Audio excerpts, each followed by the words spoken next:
Anyone who tells you addiction is a disease is a fucking liar. I wake up every day knowing exactly what I'm going to do and what it's going to take to get that done.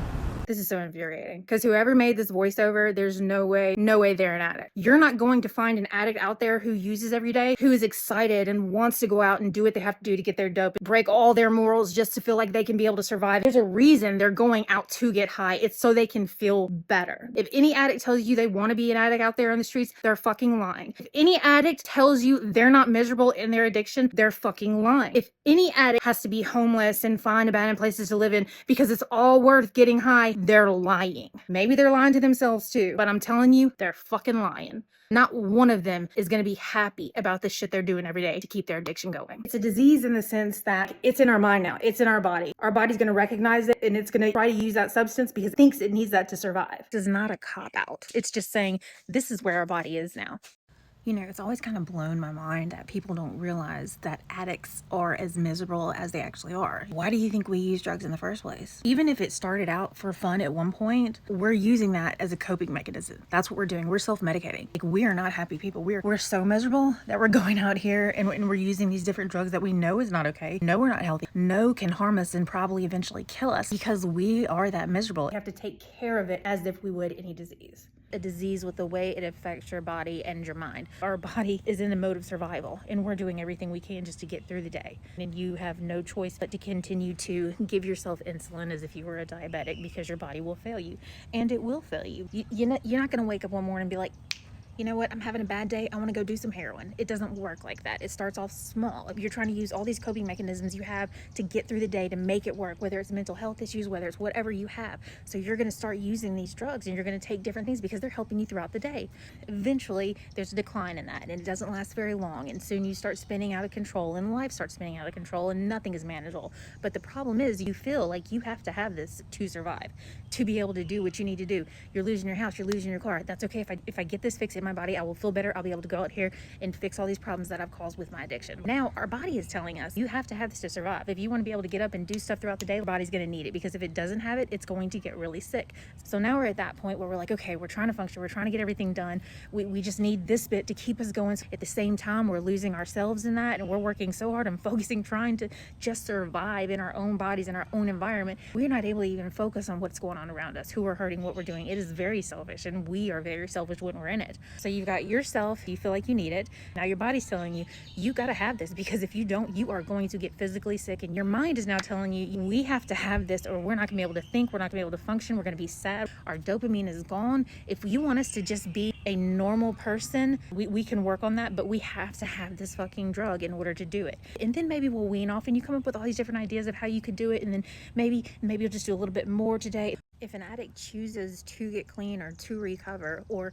try to stop their drug use, there's usually different programs they can try and different things work for different people.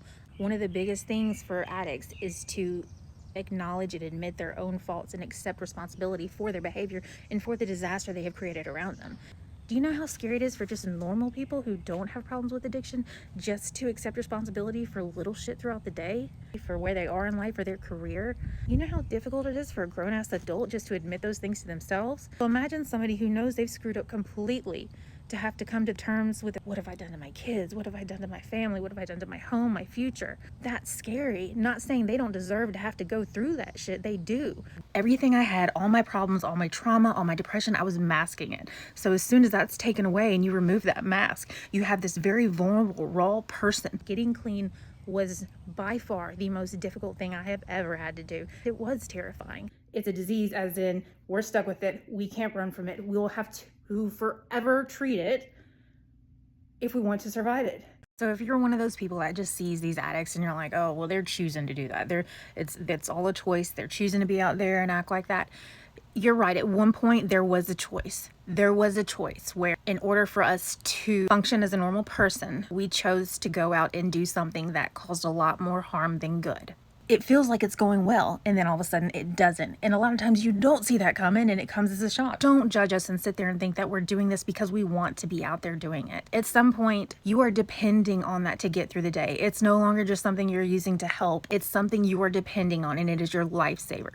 So you can say, oh, they're choosing to do that. They made this decision to do it. And yeah, you're right. We did make the decision, and that's where we fucked up, because we decided to go out there and do it. But we were that desperate. Yeah, damn, baby. I mean, okay, but like, who hurt you, bro? Like, that's a pretty intense answer to the situation, but I mean, go for it, you know? I mean, hey, trust me, you would have had the addict's full support on this one, because you know, we're just hoping to die when we're out there in our addiction, you know? The only reason we're not dead is because we're either too scared to kill ourselves, or, you know, we don't want to maybe hurt our family members or something like that. But usually it just comes down to the fear of doing it.